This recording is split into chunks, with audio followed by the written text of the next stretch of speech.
Well, good afternoon, and welcome to this week's edition of Drive Facebook Live. I'm your host, Bob Spitz, with my partner, Tony Whistler. Hello. And our special guest today is an old friend of mine, Mike Button of Affordable Automotive. Hey, Mike, good to see you.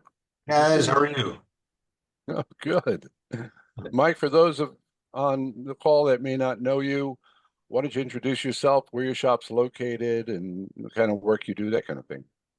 Well, my name is Mike Button. I own three shops in Northern California, and I'm talking Northern California, just so you all know. Um, so we're about 100 miles north of Sacramento, a town called Chico.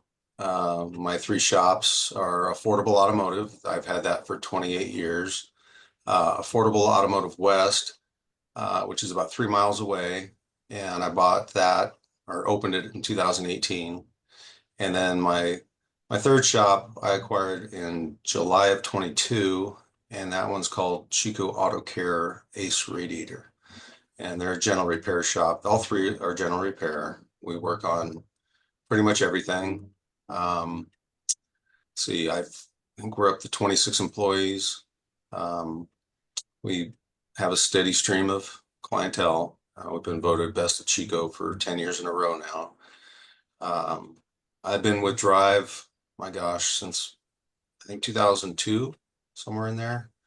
I Uh, th I was thinking about that. I know you helped me at a seminar one time in Henderson, yeah, Nevada, and I think that was probably right around 2002. yeah, I remember that trip. Yeah, You were just a youngster. I was a kid. Yeah, Yep. And I think that you did your first workshops in that year too. probably, The absolutely. essentials the essentials. Yeah. And I redid the essentials class. I brought two of my managers down, and that was when we were doing them in Monrovia. And I wanted to really open their eyes up to what's happens behind the curtain and give them an understanding of what I'm trying to do and how I do it. And that workshop was very important in getting them on board with what I want to do. That's Um, great. yeah, Oh, absolutely. You just have to have your team on the same page. Otherwise, um, well, it just spells disaster, really. hmm Constant employee turnover or arguments or non-compliances or any number of things. yeah. So getting everybody on the same page is absolutely critical. Now, you said something that perked my attention. One of your locations is not named affordable, which is something we talk about in our new workshop, expanding your auto repair shop. And the choice of, do I brand everything the same, or do I, what do I do name-wise if I'm buying an existing facility? So I've done it every which way but loose. I don't want to talk about it much, but since we're on the call, we'll talk about it. I had a fourth shop for about 2.5 years. It was Chico Custom Classics, and obviously it was a restoration hot rod shop, more of a passion of mine, not quite the profit center I had hoped. So I shut that down in February of this year, and my focus is on the three general repair shops. So with my second location, that was pretty easy. I wanted to keep the brand recognition, the name, to take over an existing business that wasn't doing that well, and really try to brand out the MSO as, hey, doesn't matter what shop you go to, you're going to get the same level of service. We do the same repairs, that type of thing. Um, I also saw some negative to that, and that was, boy, what happens if I want to dump this thing and it's linked to me? It's got the same name as the mothership. So when this latest shop came on board, it had an existing client base. It was an established business of over 32 years. Um, it didn't make sense to change the name.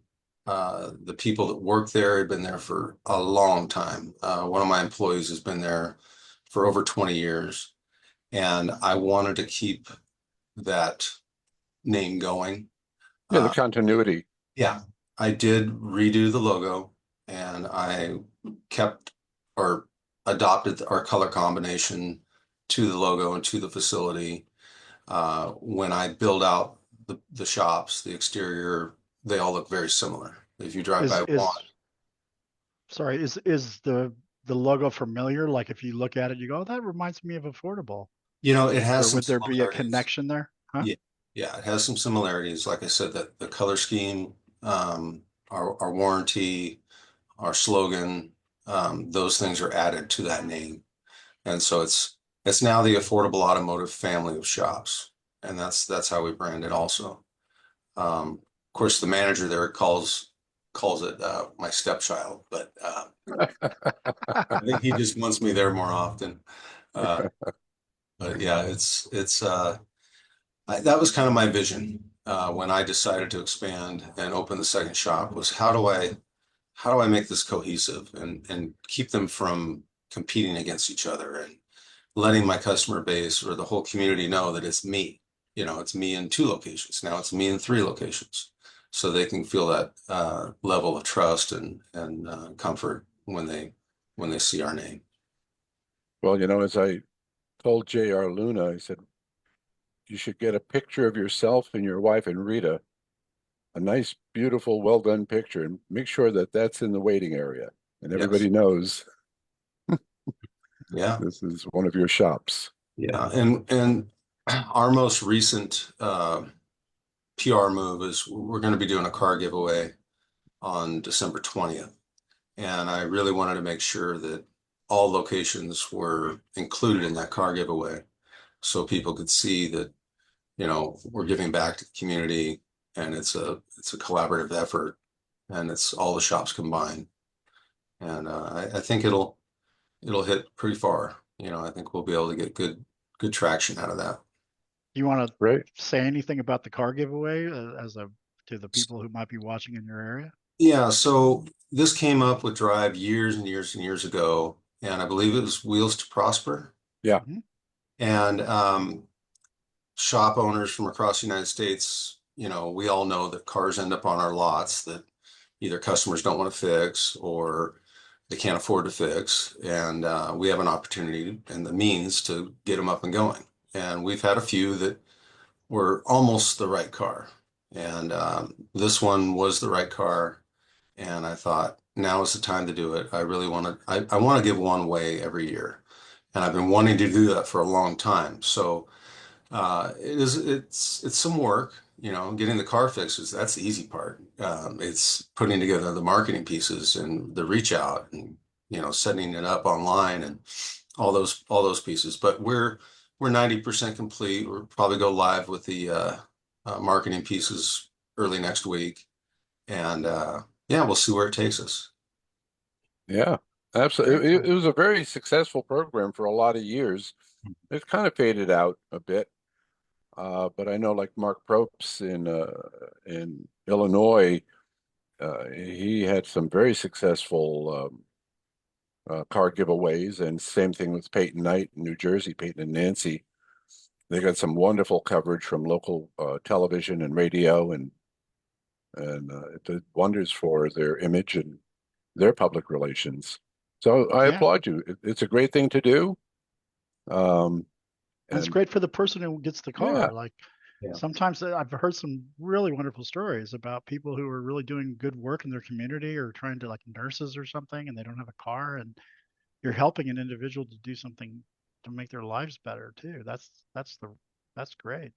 Yeah, and what I've seen with my employees and the joy or the just the gleam in their eyes, they're excited for this and they want to get back and they feel a sense of pride and they're happy. So it brings up the whole tone of the shop and it brings everybody's spirits up. It's the holiday season and it's just another way that we can help someone out in the community and show the community that we support, you know, our town. yeah. Great. No, Great. I think it's admirable and it's an honorable thing to do, and I'm glad you're doing it. Now, let me ask you, because a number of shop owners obviously play with and toy with the idea of opening up a second location, right? And what are some of I mean, what led you to want to be a multiple location business? Oh, let's look back at this. Okay. I I guess the word would be I got bored. That was one big thing. And my dad has this keen sense to know that we got to keep Mike, on track because if he goes off track, who knows what's going to happen. But he, just like he did in '96 when I bought my first shop, he saw that, Mike, you just really don't seem to be going anywhere right now. Like you're kind of just stuck. So what do you want to do with your life? I said, well, I want to own my own shop.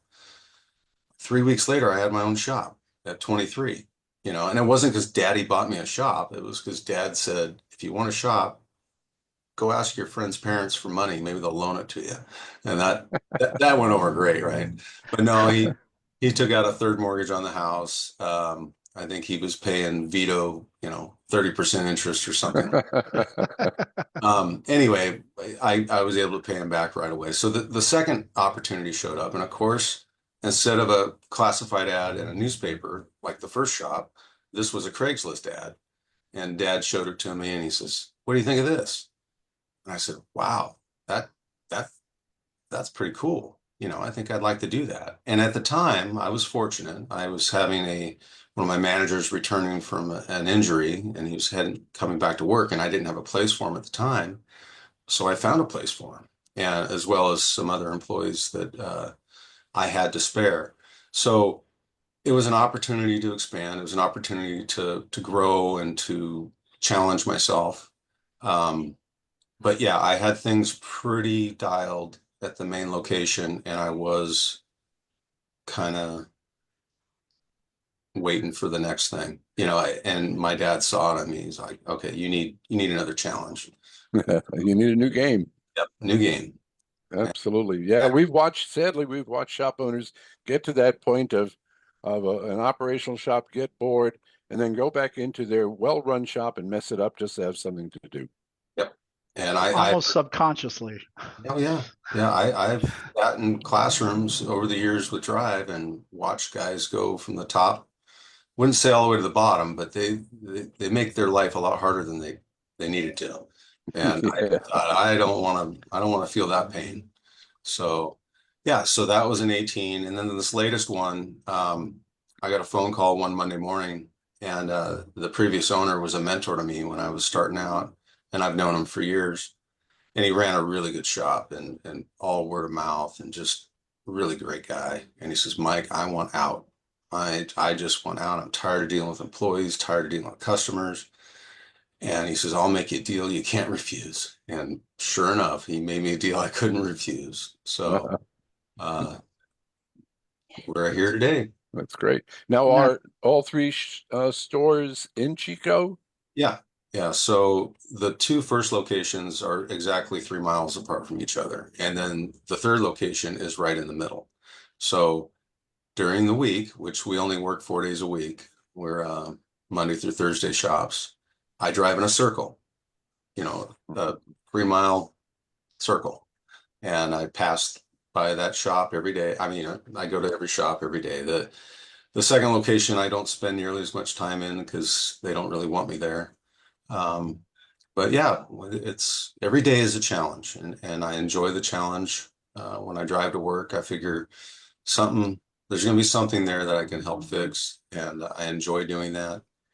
And yeah, it keeps me busy for sure.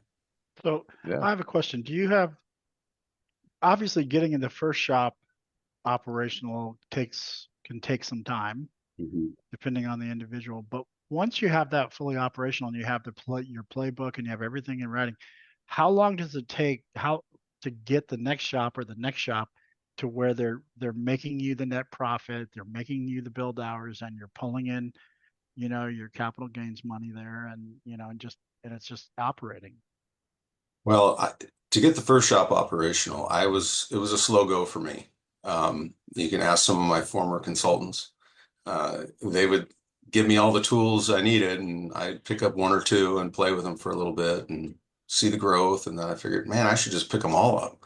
Uh, but I guess that would be to answer your question, Tony. Once you go through all those pains or all those concerns you might have about getting that first shop operational, all the times you battle your consultant saying, oh, that's not going to work. You know, I don't want to do that. I do it this way.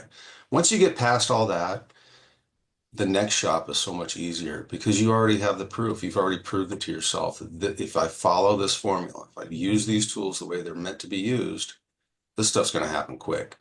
And I would say that my second location, the onboarding process was extremely quick. The third location is going well, but it was fully staffed when I bought it, and they had prior policies and procedures that I've had to wean them off of and, you know, sell them on what we do. And they believe in it. They see it, the changes that have already been made in their lives and in their job and the facility, and they believe in me. And so I would say the more that you do, the easier it goes. You know, I figured, okay, I got this playbook, I've got this master of shop management, right? Or master elite, right? I You're a was Yeah, you're master Master elite. Elite. You're first one to get that. So Yeah. had to have done some things right.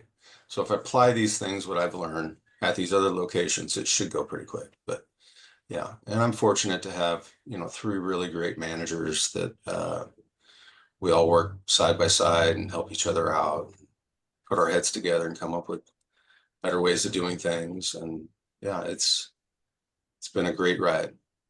very Fantastic. cool. So you're your own general manager.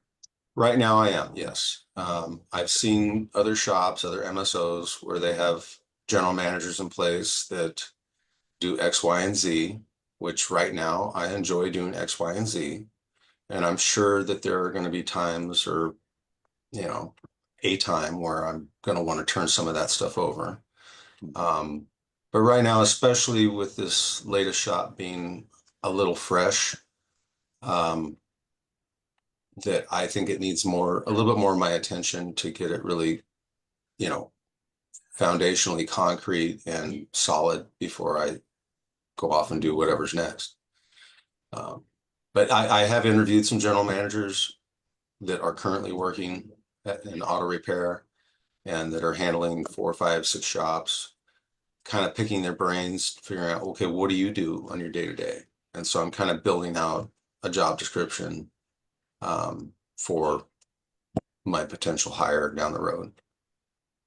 Yeah. Well, I Great. think that's important to have that future vision of just how big do you want to get and what would that look like Mhm. and what kind of structure do I really need in place? Because, you know, we see it happening, the consolidation in collision is been going on for 10 years. And you see some of these like Caliber Collision, what do they have, 1,000 locations now? And Mm. that's obviously a whole different animal than owning two or three, Yeah, right? yeah. You So, definitely more hands on deck. Yeah. oh, absolutely.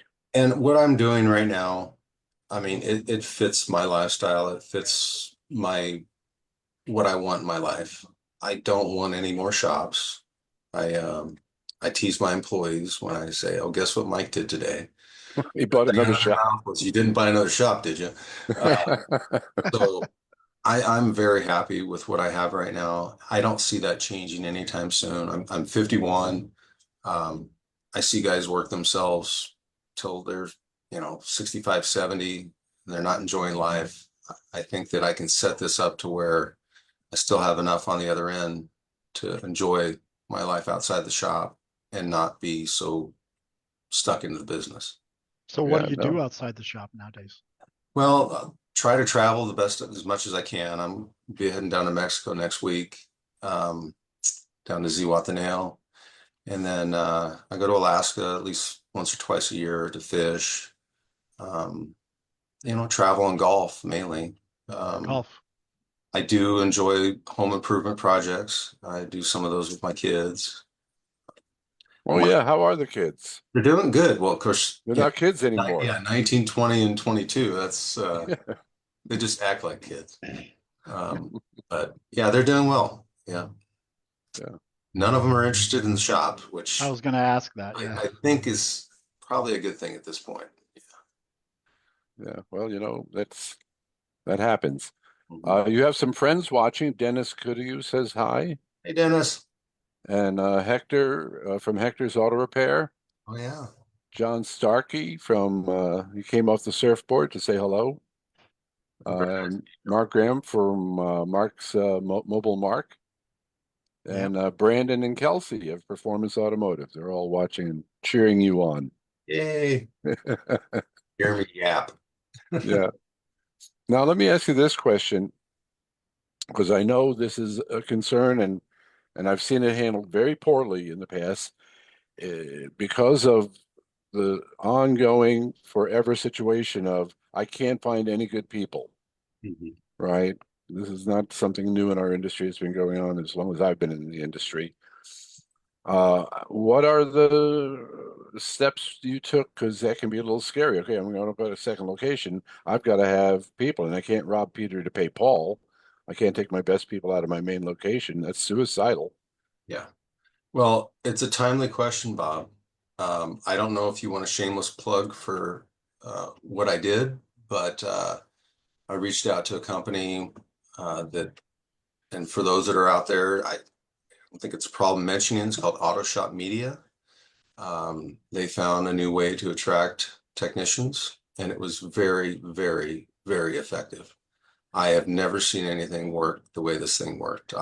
In 2 weeks, I had 15 resumes. I had Wow. 15 qualified A to B techs. And I mean, I went probably 2 or 3 years with maybe 3 resumes and, trying Craigslist and Indeed and all that stuff. Nothing worked. And a few of the shop owners that are in my top 20 group had used this company.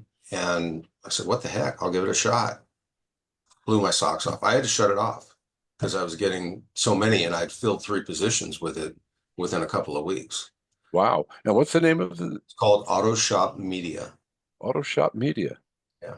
All right. That's I awesome. I had not heard of that. Yeah. So they use Facebook predominantly, and they found the algorithms, the ways to get through the Zuckerberg challenge to make it work. And it does the whole, you get somebody searching for work or searching for a job or that likes cars or whatever. They've got some formula to attract technicians. And boy, did it attract a lot of technicians.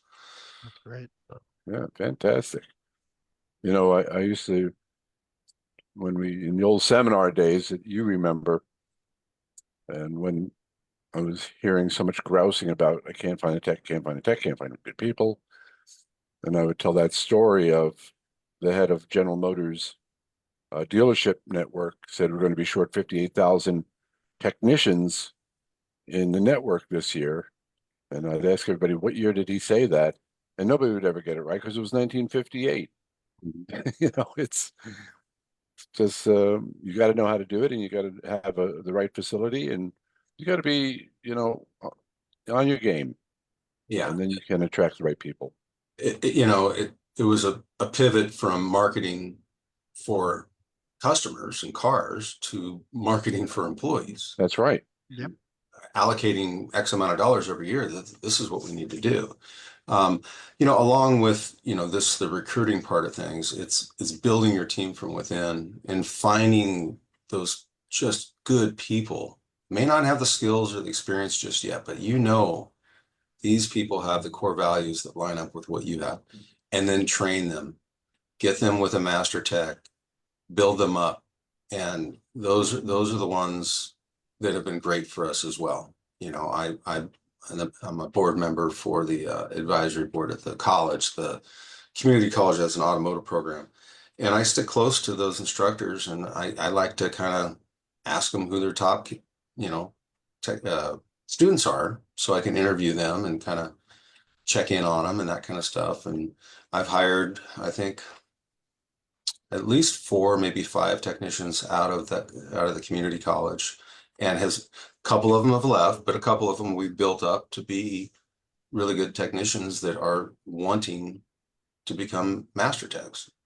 So that's another way to do it. It takes a little bit longer. You definitely have to have a diverse crew to be able to handle something like that at your shop.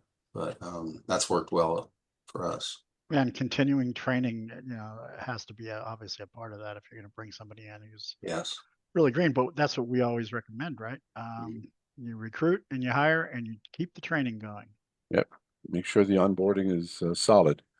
Yep. But, more so than a single location, you can just never stop recruiting. You Yep. just keep that door open. You never know who's going to walk in.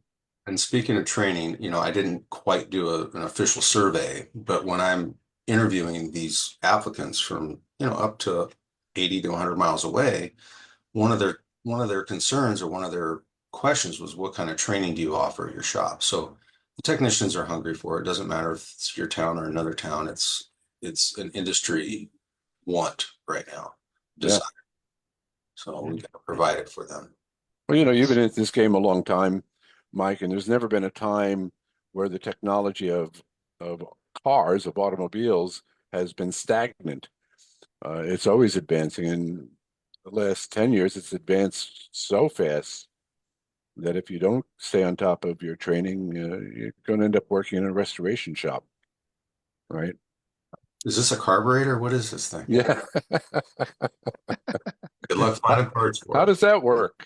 It's a paperweight. Yeah, absolutely. So if you were to sum up the pros and cons of having an MSO, what would they be? Well, the pros would definitely be, I would say income, the ability to expand. I've seen some shops across the country that, it's a little tight. It's hard to grow. The actual building itself, there's no room. You can't knock another wall out. So the opportunity to expand your services to help the community, I mean, that's the way I look at it. We've got 3 locations now, so we can handle more of their problems and solve more of their problems. So, just the fulfillment of being able to help out, that's a pro. Providing a great work environment for our employees. As far as cons go, yeah, it can consume some time, but it's a short amount of time for the long haul. If you get in there and you do the work and you get it out of the way, get it done right, it's you're building your future, and it's yeah, and some minor con, not too bad. Yeah. Well, I know with some of the larger MSOs, the buying power and the negotiation power by having multiple locations is definitely a plus. Yes, my vendors meet with me regularly, trying to get more and more of my business, and I'm sure that's true. I definitely hold them accountable to what they say they're going to do for me. Yeah. Well, that's great, Mike. Tony, I think it's time for a station break. I think it is time for a station break. Next week, November 15th, we're going to have a very special guest, drive client and workshop instructor, Bob Stout Oh, of great. First Automotive. And he shares his keys to shop success. That's what we're going to talk about. But because he is actually now an MSO himself, Yeah, they just opened up a they second just location. opened up their second shop. And remember, we said earlier that we have the expanding your auto repair shop on the calendar now. It's one of our newest workshops, and it will be on February 18th. It starts on February 18th. And guess who's going to instruct that workshop? You? And Bob, if you're listening, it's you. Oh, Bob Stout's going to do it. Well, Amber, his daughter, was one of the driving forces behind opening up that second location. Maybe we'll have him. We'll have him Have instructed Amber and on too. have Amber on too, maybe. Yeah. But yeah, so So any that's parting words, Mike? Because we're bumping up against the hour here and we're going Well, to have to sign off. about all I can say is thank you for having me today. Make sure if there's anybody listening that's looking at expanding, wants to ask me more detailed questions, run scenarios by me, I'm available. Just reach out and we'll chat. Yeah, but I wish everybody the best of luck when it comes to doing that. But it's more than luck. It's applying the things that we've learned over the years. Fantastic. very good. Well, Mike, I want to thank you so much for joining us today. And for those of you out there who are thinking about expanding into multiple locations, like Mike said, give them a holler. Attend our new workshop in January or February, Tony? February 18th. February 18th. And I hope you all have a great weekend. And until next time, from all of us here at Drive Facebook Live, take care and we'll talk to you soon. Okay, bye. Thanks. Have a good day. You too.